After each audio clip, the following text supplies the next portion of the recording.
사도신경하심으로 신앙 고백하겠습니다. 전능하사 천지를 만드신 하나님 아버지를 내가 믿사오며 그 외아들 우리 주 예수 그리스도를 믿사오니 이는 성령으로 잉태하사 동정녀 마리아에게 나시고 본디오 빌라도에게 고난을 받으사 십자가에 못 박혀 죽으시고 장사한 지 사흘 만에 죽은 자 가운데서 다시 살아나시며 하늘에 오르사 전능하신 하나님 우편에 앉아 계시다가 저리로서 산자와 죽은 자를 심판하러 오시리라. 성령을 믿사오며 거룩한 공회와 성도가 서로 교통하는 것과 죄를 사하여 주시는 것과 몸이 다시 사는 것과 영원히 사는 것을 믿사옵나이다. 아멘.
내가 또 메대 사람 다리오 원년에 일어나 그를 도와서 그를 강하게 한 일이 있었느니라. 이제 내가 참된 것을 내게 보이리라. 보라, 바사에서 또 새 왕들이 일어날 것이요 그 후에 넷째는 그들보다 심히 부요할 것이며 그가 그 부요함으로 강하여진 후에는 모든 사람을 충동하여 헬라 왕국을 칠 것이며 장차 한 능력 있는 왕이 일어나서 큰 권세로 다스리며 자기 마음대로 행하리라.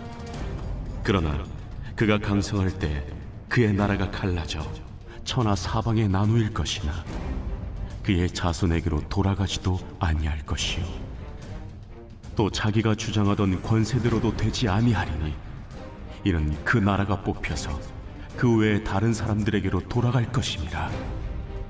남방의 왕은 강할 것이나 그 군주들 중 하나는 그보다 강하여 권세를 떨치리니 그의 권세가 심히 클 것이요 몇 해 후에 그들이 서로 단합하리니 곧 남방 왕의 딸이 북방 왕에게 가서 화친하리라. 그러나 그 공주의 힘이 쇠하고 그 왕은 서지도 못하며 권세가 없어질 뿐 아니라 그 공주와 그를 데리고 온 자와 그를 낳은 자와 그때 도와주던 자가 다 버림을 당하리라. 그러나 그 공주의 본 족속에게서 난 자 중에 한 사람이 왕위를 이어 권세를 받아 북방왕의 군대를 치러 와서 그의 성에 들어가서 그들을 쳐서 이기고 그 신들과 부어 만든 우상들과 은과 금의 아름다운 그릇들은 다 노략하여 애굽으로 가져갈 것이요 몇 해 동안은 그가 북방왕을 치지 아니하리라. 북방왕이 남방왕의 왕국으로 쳐들어갈 것이나 자기 본국으로 물러가리라. 그러나 그의 아들들이 전쟁을 준비하고 심히 많은 군대를 모아서 물이 넘침같이 나올 것이며 그가 또 와서 남방왕의 견고한 성까지 칠 것이요 남방왕은 크게 노하여 나와서 북방왕과 싸울 것이라. 북방왕이 큰 무리를 일으킬 것이나 그 무리는 그의 손에 넘겨준 바 되리라. 그가 큰 무리를 사로잡은 후에 그의 마음이 스스로 높아져서 수만 명을 엎드러뜨릴 것이나 그 세력은 더하지 못할 것이요 북방왕은 돌아가서 다시 군대를 전보다 더 많이 준비하였다가 몇 대 곧 몇 해 후에 대군과 많은 물건을 거느리고 오리라. 그때 여러 사람이 일어나서 남방왕을 칠 것이요 내 백성 중에서도 포악한 자가 스스로 높아져서 환상을 이루려 할 것이나 그들이 도리어 걸려 넘어지리라. 이에 북방왕은 와서 토성을 쌓고 견고한 성읍을 점령할 것이요 남방 군대는 그를 당할 수 없으며 또 그가 택한 군대라도 그를 당할 힘이 없을 것이므로 오직 와서 치는 자가 자기 마음대로 행하리니 그를 당할 사람이 없겠고 그는 영화로운 땅에 설 것이요 그의 손에는 멸망이 있으리라. 그가 결심하고 전국의 힘을 다하여 이르렀다가 그와 화친할 것이요 또 여자의 딸을 그에게 주어 그의 나라를 망하게 하려 할 것이나 이루지 못하리니 그에게 무익하리라. 그 후에 그가 그의 얼굴을 바닷가로 돌려 많이 점령할 것이나 한 장군이 나타나 그의 정복을 그치게 하고 그 수치를 그에게로 돌릴 것이므로 그가 드디어 그 얼굴을 돌려 자기 땅 산성들로 향할 것이나 거쳐 넘어지고 다시는 보이지 아니하리라. 성도 여러분, 좋은 아침입니다. 하나님의 은혜와 평강이 가득히 넘치는 하루 되시기를 축복합니다. 오늘은 다니엘서 11장 1절부터 19절 말씀으로 하나님을 의지하는 나라라는 제목으로 함께 하나님 말씀 묵상하겠습니다. 오늘 11장은 10장의 연장입니다. 어제 10장에서 천상계에서 벌어지는 영적 전쟁에 초점을 맞췄다면 오늘 이제 11장은 앞으로 출현할 지상나라들의 흥망성쇠를 보여줍니다. 이를 통해서 이런 역사적인 흥망성쇠가 하나님의 미리 작정하신 계획의 순차적인 전개다. 하나님이 온 세상을 주관하신다, 다스리신다라는 것을 우리에게 보여줍니다. 그래서 페르시아 시대에서부터 알렉산더 대왕 이후 셀류커스 왕조에 이르기까지 그 역사를 예언의 형식으로 전달을 합니다. 자, 1절을 보도록 하겠는데요. 1절에 보면 이제 화자가 내가 이렇게 나오죠. 내가 또 메대 사람 다리오 원년에 일어나 그를 도와서 그를 강하게 한 일이 있었느니라. 이 내가 누구일까요? 여기 내가는 바로 앞장에는 10장 20절 21절에 나오는 그 천사입니다. 그는 다니엘에게 하나님의 기도응답을 전달하는 심부름꾼 역할을 했죠. 그리고 또 종말에 대해 예언하는 천사입니다. 아울러 그는 미가엘의 도움을 받아서 페르시아의 천상 방백과 전쟁을 벌이는 존재였다라고 우리가 어제 살펴보았습니다. 그래서 그가 다니엘에게 그가 마지막으로 활동하던 그 바사 시대 이후에 세계의 역사가 어떻게 전개될 것인지를 보여줍니다. 2절에 보면은 이제 고레스 왕 이후에 바사를 통치한 바사의 열왕 가운데 이제 네 왕에 대해서 이야기합니다. 네 왕에 대해서 언급을 하고요. 그 다음에 이제 넷째 왕을 언급하는데 이 넷째 왕은 특별히 큰 재물을 모아서 강력해진 왕이다라고 하는데 역사 속에서는 아하수에로 1세나 다리오 3세로 추정을 합니다. 그 다음에 이제 3, 4절입니다. 3, 4절 보겠습니다. 장차 한 능력 있는 왕이 일어나서 큰 권세로 다스리며 자기 마음대로 행하리라. 그러나 그가 장성할 때에 그의 나라가 갈라져 천하 사방에 나누일 것이나 그의 자손에게로 돌아가지도 아니할 것이요 또 자기가 주장하던 권세대로도 아니하리니 이는 그 나라가 뽑혀서 그 외에 다른 사람들에게로 돌아갈 것임이라. 여기 막강한 권세를 휘두르며 자기 좋을 대로 행동하는 한 능력 있는 왕이 누굴까요? 그것은 당시 거의 모든 지역을 점령했던 알렉산더 대왕을 가리킵니다. 그런데 그는 불행히 이제 후계자도 지명하지 못한 채 33세 나이로 죽게 되죠. 알렉산더 대왕이 죽자 그의 두 아들은 살해되고 그의 부하장수들에 의해서 그 헬라 제국이 이제 네 왕국으로 나뉘어집니다. 네, 5절을 보겠습니다. 남방의 왕은 강할 것이나 그 군주들 중 하나는 그보다 강하여 권세를 떨치리니 그의 권세가 심히 클 것이요. 여기 이제 남방의 왕이라는 것은 알렉산더 대왕 사후에 이제 이집트를 차지하고 프톨레미 왕조를 창건한 프톨레미 1세를 의미합니다. 그리고 그 군주들 중에 하나다라는 것은 프톨레미의 부하였던 셀류코스가 왕을 배신하고 그를 배신하고 프톨레미를 배신하고 북쪽 바벨론에서 셀류코스 왕조를 세우죠. 바로 셀류코스 1세이죠. 나중에 이제 이 셀류코스 왕조는 프톨레미 왕조보다 더 큰 나라가 됩니다. 그래서 이 두 나라, 남방 나라, 북방 나라 이 두 나라가 약 100여 년간 끊임없이 전쟁과 평화를 반복하며 애증의 관계로 지냅니다. 이 본문은 다니엘이 그의 시대의 역사를 믿음으로 조망하고 있습니다. 이를 통해서 이제 현재는 물론이고 그리고 앞으로 일어날 일들의 주권도 하나님의 주권과 하나님의 다스림 가운데 있다라는 것을 말하고 있습니다. 그래서 우리는 신앙의 눈으로 세속의 역사를 평가하는 이 다니엘서의 믿음의 안목을 배워야만 합니다. 우리는 성경을 읽을 때뿐만이 아니라 이 세상의 역사를 읽을 때도 바로 이 성령의 조명이 우리에게 필요합니다. 우리는 혹 우리의 생각 속에 세속의 역사는 세속의 역사뿐이고 성경은 성경이고 이렇게 따로 분리되어 생각하는 이분법적인 그런 이원론적인 사고가 혹시 있지 않습니까? 세속의 역사를 우리의 신앙과 믿음과 전혀 무관한 것으로 여기지 않습니까? 우리 대한민국의 현대사 속에서 우리는 어떻게 하나님의 일하심과 그리고 하나님의 손길을 발견할 수 있을까요? 바로 그런 시각과 그런 작업과 그런 연구들을 관점들을 우리 그리스도인들이 가져야 합니다. 모든 그리스도인들이 우리의 신앙의 영역이라고 해서 세속의 역사를 분리하는 것이 아니라 세상의 역사도 신앙의 믿음의 관점으로 볼 수 있는 그런 안목이 우리 가운데 열려지기를 주님의 이름으로 축원합니다. 자, 이제 9절을 보겠습니다. 9절을 보면은 북방왕이 남방왕의 왕국으로 쳐들어갈 것이나 자기 본국으로 물러가리라. 여기 이제 북방왕이 셀류코스 왕조고요. 남방왕은 이제 프톨레미 왕조인데 북방왕이 남방왕을 쳐들어간다 그랬죠. 이 둘 간에는 100여 년에 걸친 계속된 전쟁과 또 평화가 반복이 된다 했죠. 그래서 12절에 보면 때로는 남쪽 왕이 이기기도 하고 또 13절에 17절을 보면 또 때로는 북쪽 왕이 패권을 장악하기도 합니다.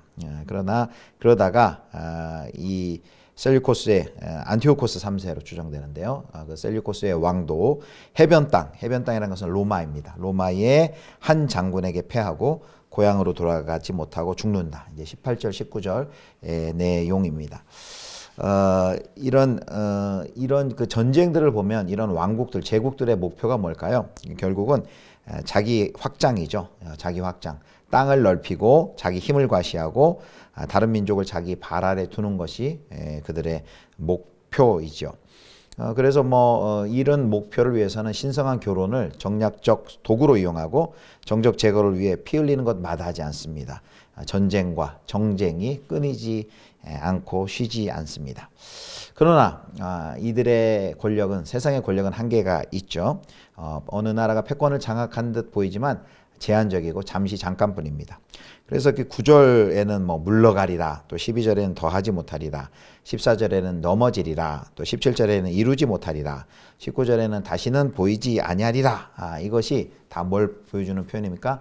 세상 권력과 권세의 한계에 대해서 이렇게 명확하게 이야기를 하고 있습니다. 힘이 있고 또 가진 것이 많다고 해서 원하는 대로 다 취하고 이루고 다 물려주지 못할 것이다 라는 걸 보여주죠.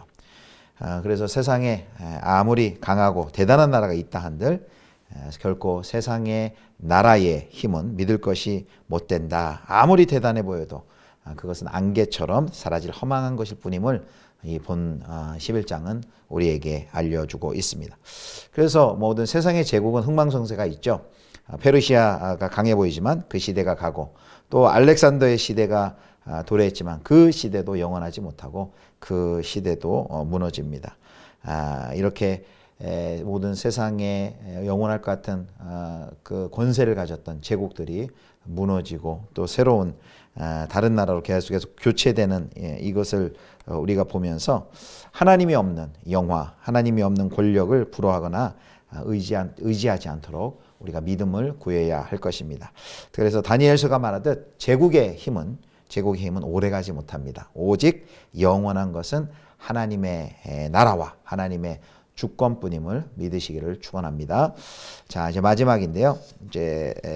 특별히 이제 이스라엘의 당시 여건을 우리가 살펴봐야 됩니다. 이스라엘은 지정학적으로 팔레스타인이 지정학적으로 보면 이제 아수르든 바벨론이든 페르시아든 이제 어느 한 지역이 강해지면은 다른 지역을 점령하기 위해서는 이제 반드시 거쳐 가야만 하는 교두보, 교량과 같은 지역이었습니다.